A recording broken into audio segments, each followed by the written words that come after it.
ದೇವರ ಅತಿ ಪರಿಶುದ್ಧವಾದ ನಾಮಕ್ಕೆ ಮಹಿಮೆಯಾಗಲಿ.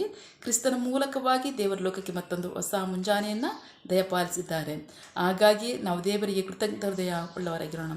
ಈ ದಿನದ ಧ್ಯಾನದ ವಾಕ್ಯ ಕೀರ್ತನೆಗಳ ಭಾಗ 121ರಲ್ಲಿ 4 ಮತ್ತು 5ನೇ ವಾಕ್ಯ ನಾವು ಓದಿ ಕಲಿತು ಪ್ರಾರ್ಥಿಸೋಣ.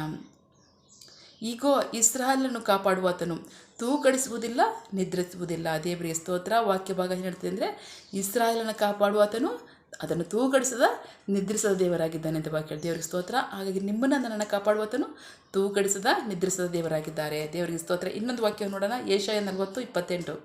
ನಿನಗೆ ಗೊತ್ತಿಲ್ಲವೋ, ನೀನು ಕೇಳಲಿಲ್ಲವೋ, ಯೆಹೋವನು ನಿರಂತರವಾದ ದೇವರು, ಭೂಮಿಯ ಅಂತ್ಯಗಳನ್ನು ಸೃಷ್ಟಿಸಿದವನು, ದಣಿಯುವುದಿಲ್ಲ, ಬಳಲುವುದಿಲ್ಲ.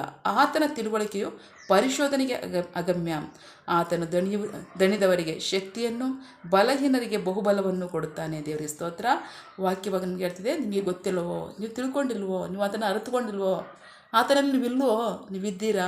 ಹಾಗಾದರೆ ನಿಮಗೆ ಗೊತ್ತಿದೆ, ಆತನು ಭೂಮಿಯ ಹಂತದವರೆಗೂ ಸೃಷ್ಟಿಸಿರುವ ಆತನಾಗಿದ್ದಾನೆ. ಪ್ರೀತಿಯ ದೇವಜನರೇ, ದೇವರು ಯಾರಾಗಿದ್ದಾನೆ?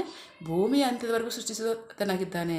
ಅಷ್ಟು ಮಾತ್ರ ಅಲ್ಲ, ಆತನು ದಣಿಯದ ದೇವರಾಗಿದ್ದಾನೆ, ಬಳಲುವುದಿಲ್ಲ.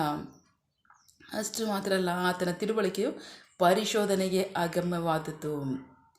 ಆತನು ದಣಿದವರಿಗೆ ಶಕ್ತಿಯನ್ನು, ಬಲಹೀನರಿಗೆ ಬಹುಬಲವನ್ನು ಕೊಡುವ ಆತನಾಗಿದ್ದಾನೆ. ದೇವ ಸ್ತೋತ್ರ. ನಾವು ನಮ್ಮ ಶಕ್ತಿ ಬಲದಲ್ಲಿ ನೋಡ್ತಾ ಇಲ್ಲ, ಕರ್ತನು ದೇವರು ಸರ್ವಶಕ್ತಿಯನ್ನು ಕೊಟ್ಟಿರ್ತಕ್ಕಂತಹ ಶಕ್ತಿಯಲ್ಲಿ, ಬಲದಲ್ಲಿ, ಜ್ಞಾನದಲ್ಲಿ ನಾವು ಜೀವಿಸುವವರಾಗಿದ್ದೇವೆ. ದೇವರಿಗೆ ಸ್ತೋತ್ರ. ಇನ್ನೊಂದು ವಾಕ್ಯವನ್ನು ನೋಡೋಣ. ಅದೇ ಕೀರ್ತನೆ 121:5. ಯೆಹೋವನು ನಿನ್ನನ್ನು ಕಾಪಾಡುವಾತನಾಗಿದ್ದಾನೆ. ಯೆಹೋವನು ನಿನಗೆ ಬಲಗಡೆಯಲ್ಲಿ, ನಿನ್ನ ಬಲಗಡೆಯಲ್ಲಿ ನೆರಳಿನಂತೆ ಇದ್ದಾನೆ. ದೇವರ ಸ್ತೋತ್ರ. ವಾಗ್ದಾನ ಮಾಡಿದಂಥ ಕರ್ತನು, ನಂಬಿಗಸ್ತನಂಥ ದೇವರು, ನಿಮ್ಮನ್ನು ನನ್ನನ್ನು ಸೃಷ್ಟಿ ಮಾಡಿರುವಾತನು, ನಮ್ಮನ್ನು ನಡೆಸುವಾತನು, ನಮಗೆ ಸದಾಕಾಲದಲ್ಲೂ ನೆರಳಿನಂತೆ ಬಲಗಡೆ ಇರುವಾತನಾಗಿದ್ದಾನೆ. ದೇವರ ಸ್ತೋತ್ರ. ನಮ್ಮ ನೆರಳನ್ನು, ಯಾರ ನೆರಳನ್ನಾದರೂ ಆಗಲಿ, ಯಾರಿಂದಲಾದರೂ ಅದನ್ನು ನೆರಳು ತಪ್ಪಿಸೋಕ್ಕೆ ಸಾಧ್ಯ ಅಂದರೆ ಇಲ್ಲ. ಅದು ದೇವರು ಕೊಟ್ಟಿರ್ತಕ್ಕಂತಹ ಆಶೀರ್ವಾದವಾಗಿದೆ. ಅದು ಹೇಗೆ ನಮ್ಮನ್ನು ಬಿಟ್ಟು ಹೋಗಲ್ವೋ ಹಾಗೆ ನಿರಂತರವಾಗಿ ನಾನು ನಿಮ್ಮನ್ನು ಬಿಟ್ಟು ಹೋಗದೆ ನಿಮ್ಮ ಸಂಗಡ ಇದ್ದು ನಾನು ಕಾದು ಕಾಪಾಡ್ತೇನೆ ಅಂತ ದೇವರು ವಾಗ್ದಾನ ಮಾಡ್ತಾರೆ. ಈ ಮುಂಜಾನೆ ಸಮಯದಲ್ಲಿ ದೇವರು ಕೊಟ್ಟಂಥ ಈ ವಾಗ್ದಾನಕ್ಕಾಗಿ ನಾವು ದೇವರಿಗೆ ವಂದನೆಗಳು ಸಲ್ಲಿಸೋಣ.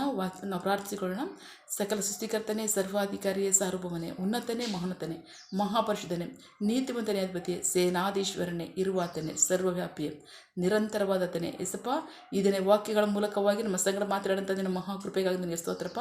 ಕರ್ತನೇ, ನೀನು ವಾಗ್ದಾನ ಮಾಡಿದ ಪ್ರಕಾರವಾಗಿ ಅಪ್ಪ, ನೀನು ತೂಕಡಿಸದೆ ನಿದ್ರಿಸದೆ ಅಪ್ಪ, ನಮ್ಮನ್ನು ನೆರಳಂತೆ ನೀನು ನಮಗೆ ಬಲವನ್ನು, ಜ್ಞಾನವನ್ನು, ಶಕ್ತಿಯನ್ನು ಕೊಟ್ಟು ನಮ್ಮನ್ನು ಕಾದು ಕಾಪಾಡುವ ದೇವರು ನೀನಾಗಿರುವುದಕ್ಕಾಗಿ ಸ್ತೋತ್ರ.